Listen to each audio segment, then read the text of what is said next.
اعوذ باللہ من الشیطان الرجیم بسم اللہ الرحمن الرحیم. Honorable members of the Provincial Cabinet, Honorable members of the Provincial Assembly, Honorable Chief Secretary Balochistan, Advisor on Labour and Manpower Sardar Umrani Sahab, Secretary Labour اور جتنے بھی خاص طور پہ نوجوان جو اس تقریب پہ موجود ہیں، السلام علیکم ورحمۃ اللہ وبرکاتہ. آج میرے لیے بہت اطمینان کا دن ہے، خوشی کا بھی دن ہے کہ جب ہم نے یہ خواب دیکھا تھا، پہلے دن میں نے ظاہر ہے نہ کسی سے کوئی مشورہ کیا تھا اور نہ کوئی، صرف اپنا ایک ویژن تھا. جب میں سپیچ کر کے آیا، جب میری چیف سیکرٹری بلوچستان سے پہلی ملاقات ہوئی تو میں نے ان سے کہا کہ یہ تو میں نے کوئی بات کر دی ہے، پتہ نہیں یہ ہو سکے گا یا نہیں ہو سکے گا.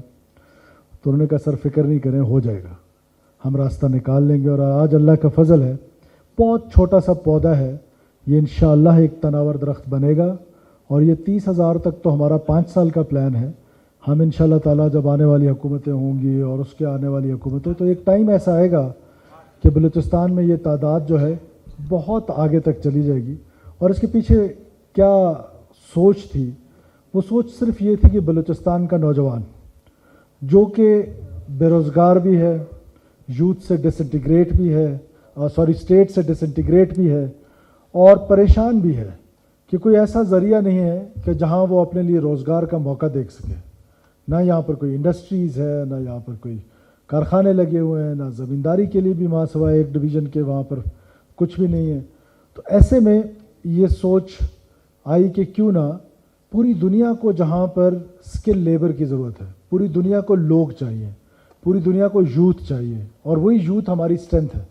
تو اس اسٹرینتھ کو ہم نے سامنے رکھ کے یہ فیصلہ کیا اور اس فیصلے کو عملی جامہ پہنانے کے لیے جس طرح ہمارے چیف سیکرٹری صاحب نے، secretary labour and manpower نے، خصوصی طور پہ adviser on labour and manpower Baba Ghulam رسول عمرانی صاحب نے اور طارق مینگل صاحب نے، میں تھوڑا تم سے خفا بھی ہوں کہ وہ جو ٹائم لائنز تھیں، آئی انڈرسٹینڈ. جس طرح ظفر قادر صاحب نے کہا، بڑا مشکل کام تھا. پہلا سٹیپ ہمیشہ بڑا مشکل ہوتا ہے. جب آپ پہلا سٹیپ لیتے ہیں تو اس کے لیے انیشیلی پتہ نہیں ہوتا کتنی مشکلات ہیں، اور مجھے اندازہ ہے کہ آپ کو کتنی مشکلات تھیں، لیکن that's why I choose you. اور جس دن میں نے آپ کو چنا تھا، اس دن کی داستان آپ کو میں بتاؤں. اس کو میں نے گھر بلایا تھا، آفس نہیں بلایا. کسی سے سنا ادھر سے ادھر سے، پہلے ہم ایک دوسرے کو شاید جانتے بھی نہیں تھے.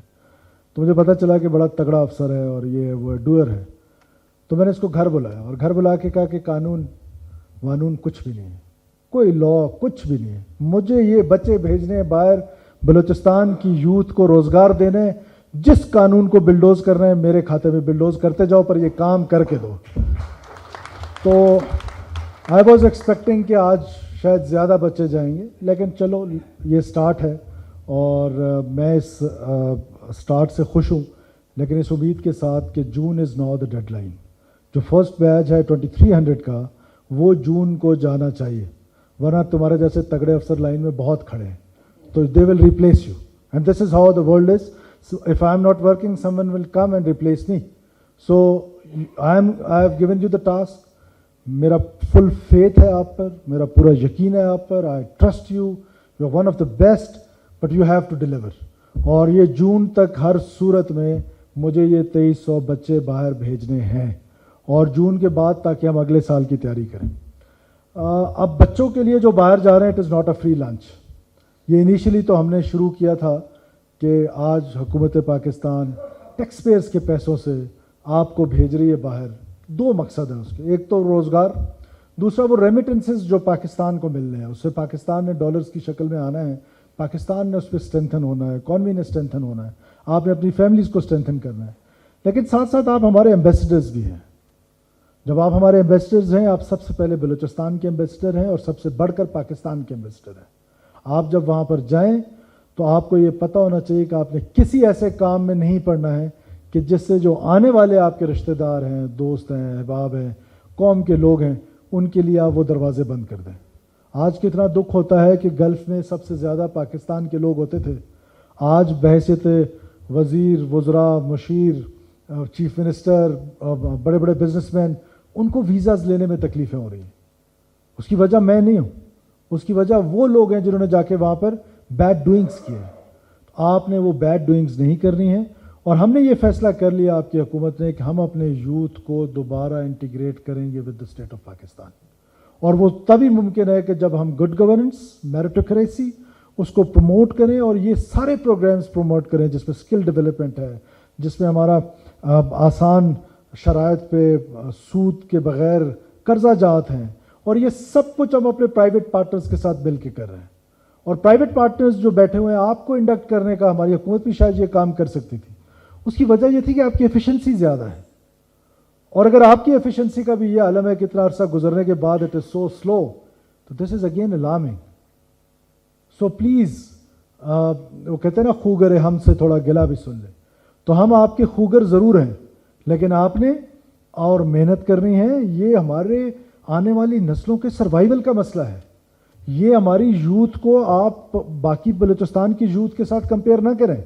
یہاں پر جس دن بچہ بے روزگار ہوتا ہے, پوری ایک اسٹریٹجی کے ساتھ اس کے دماغ پہ گھسنے کی کوشش کی جاتی ہے اور اس کو ریاست مخالف کیا جاتا ہے. تو ہمارے یہ جو پروگرامز ہیں, یہ پروگرامز ہم نے اس لیے کیے ہیں کہ ہم اپنی یوتھ کو یہ بتائیں کہ آپ کی حکومت آپ کو وہ موقع دے گی کہ آپ بجائے اس کے کہ ان لوگوں کے ہاتھ لگیں کہ جو معصوم لوگوں کو, ہماری بلوچ روایات کے منافی جا کے قتل کرتے ہیں, مسافروں کو, ٹیچرز کو, ڈاکٹرز کو, خواتین کو, بچوں کو, عورتوں کو, تو ہم نے اپنی یوتھ کو ان سے نکالنا ہے اور اپنے ساتھ لگانا ہے, گلے لگانا ہے. اس کے لیے یہی پروگرامز ہیں جس میں ہمارا اسکالرشپ پروگرام ہے, اسکل ڈیولپمنٹ کا پروگرام ہے. جس طرح میں نے آپ سے کہا کہ ہم اپنا جو پروگرام ہم نے شروع کیا ہے کاروبار کا, تاکہ یہ لوگ اخوت پاکستان کے ساتھ مل کے, تاکہ ہم اپنے نوجوان کو وہ بتا سکیں کہ آپ کی حکومت آپ کے لیے محدود وسائل میں رہنے کے باوجود ہر وہ کام کرے گی جس سے آپ کا بینیفٹ ہوگا. اور اس کی سب سے بڑی خوبصورت بات آج مجھے یہ نظر آئی کہ تمام بلوچستان سے لوگ یہاں پر بچے جو ہیں وہ آئے ہوئے ہیں, کوئی کہاں کا ہے, کوئی کہاں کا ہے. یہ وہاں پہ جائیں گے اور انشاءاللہ تعالیٰ نہ صرف اپنے لیے, اپنی فیملیز کے لیے, بلکہ پاکستان کے لیے ریمیٹنسز کا باعث بنیں گے. ظفر قادر صاحب, آپ کا بہت شکریہ. اس بات پر نہیں کہ یہ بچے جا رہے ہیں, اس بات پر کہ آپ نے ہمارے بچے پڑھائے ہیں. پہلا سٹیپ تھا ان کو پڑھانے کا, اس میں آپ کا کردار ہے. اب ان کو برسر روزگار لانے میں آپ کا کردار ہے.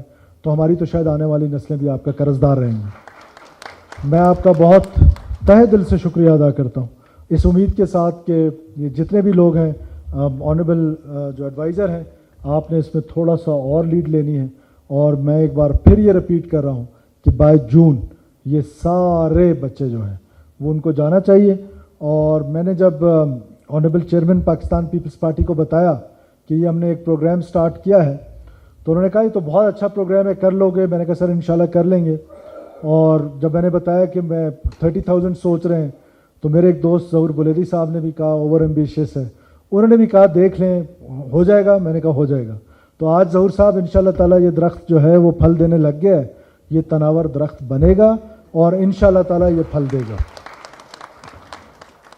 میں آخر میں ایک بار پھر نوجوان بچوں کو مبارکباد دیتا ہوں کہ آپ اللہ کے فضل و کرم سے باعزت روزگار کمانے کے لیے جا رہے ہیں, اور باعزت طریقے سے ہی یہ روزگار کمائیے گا. بالکل ٹھیک کہا ظفر صاحب نے, گھر کی یاد آئے گی, ہوم سکنس ہوگی, لیکن اگر آپ واپس آئیں گے تو یہ اس کا اندازہ لگائیں کہ کتنی بڑی ایفرٹ ہوئی ہے آپ کو بھیجنے کے لیے. اور پھر جب آپ واپس آئیں گے تو it is not a free lunch. اگر آپ 5 سال سے پہلے آتے ہیں تو پھر ہم آپ پر جو خرچہ ہوا ہے وہ آپ کے پیرنٹس سے ہم لیں گے, اور وہ ہم آپ کو اس طرح ایزیلی نہیں چھوڑیں گے کہ آپ ایسی جا کے ہفتہ مہینہ لگا کے سعودی عرب ایک عمرہ کر کے واپس آ جائیں اور پتہ چلے کہ ہماری جو ایفرٹ تھی سب لوگوں کی وہ ضائع ہو جائے. تو دیٹ ول ناٹ ہیپن کہ اس طرح کا ہو, ہم نہیں چھوڑیں گے.